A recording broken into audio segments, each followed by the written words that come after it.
Hi, I'm Dr. Lisa. Welcome to my channel. Today we're going to talk about financial abuse. So, what actually is financial abuse?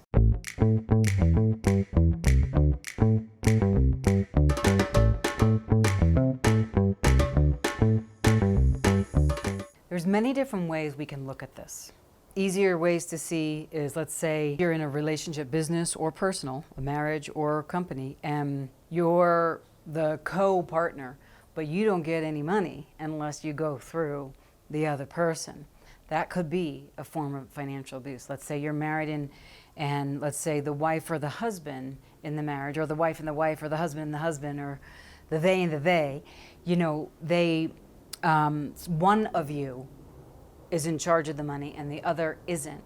And everything that you get is only given to you from the other. Some of you could be part of a religious organization or a spiritual organization, or, and not all of them, because I know there's tithing in every of them. You will know if you are being abused financially when I speak about these things. You could be part of a institution or a community, a spiritual, religious organization where you are supposed to give a tithing or a royalty, but the difference is you give of your choice if you can, and you don't have to if you can't, but you're not looked at differently if you do or if you don't. There are many people that I've worked with that have worked with professional organizations as well as spiritual and religious organizations where they were shunned and exiled and given certain perks if they spent a certain amount of money or gifted a certain amount of money, but were deemed less than if they didn't. And it's very, very obvious when that happens. You will know if that's you. Your body, as I'm speaking about these things, will be like, oh my God, I never thought of it like that. Yes, when I was doing that, that happened. Sometimes there could be, financial abuse could be when one person is in charge of an elderly's financial situation, like power of attorney, those sorts of things, or in wills when people die. There's lots of abuses, that could happen. Maybe you're a man, and maybe a man and woman, let's say, example, have the same position in a company, but we know that today still there's an inequality even with the same position in education and training with regards to one person's salary or one gender's salary being sometimes significantly or percentage-wise higher than the other. These are all ways that our world abuses us financially. Our skin color could lead us to, and our ethnicity, and where we live and where we grew up, and our education, socioeconomic status could lead us into being looked at, even on paper, for loans or school loans or credit cards or small business loans. We could be looked at differently. These are all many different ways of financial abuse. So financial abuse there's many different ways, runs the gamuts.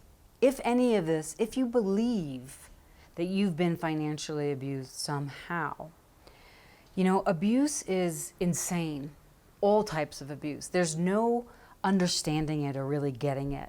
What you have to know is you. If you have a gut feeling that something was wrong and you were infiltrated or violated or treated, if your choice was taken away from you with regards to money specifically, it could even be by your grandparents or a brother or an aunt or an uncle or a mother or a father or a boss or a teacher or a religious spiritual leader or a community organization leader, then get honest with yourself and clear that financial vagueness, because then what's happening if you don't, that person, place, situation, or event owns you, and everything with money will be filtered through that, creating the same result over and over and over. And you already know this, that's insane. You got to step out of this, and especially with money. I say this, that I've worked for 30 years with people and trauma, men and women, children, adults, elderly. But money, people always want to heal their abuse and they want to change much quicker about it, right? But with money, there's this stickiness because no one really wants to look that they might have been financially abused, that their choice might have been taken away financially, that they might be a slave to somebody else's financial reality, that they let themselves be victimized or taken advantage of, that they let their awareness be stifled, that they let their doubt become prominent about themselves, and it actually tallies in their bank account. And it doesn't tally for the best or for the better, and it doesn't make an ease-filled relationship with money. Here's the truth about money and finances. You deserve as much as you will allow, as much as you desire. All of us do.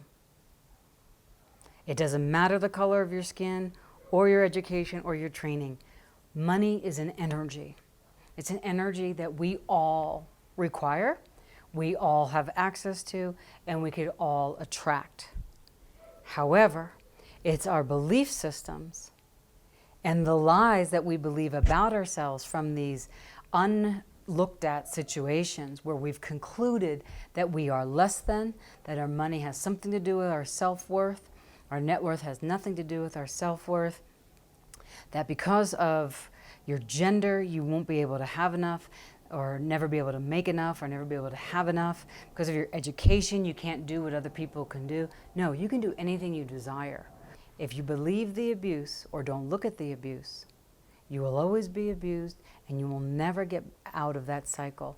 And therefore, the prosperity that is rightfully yours, you are refusing. Stop refusing it by believing the abuse.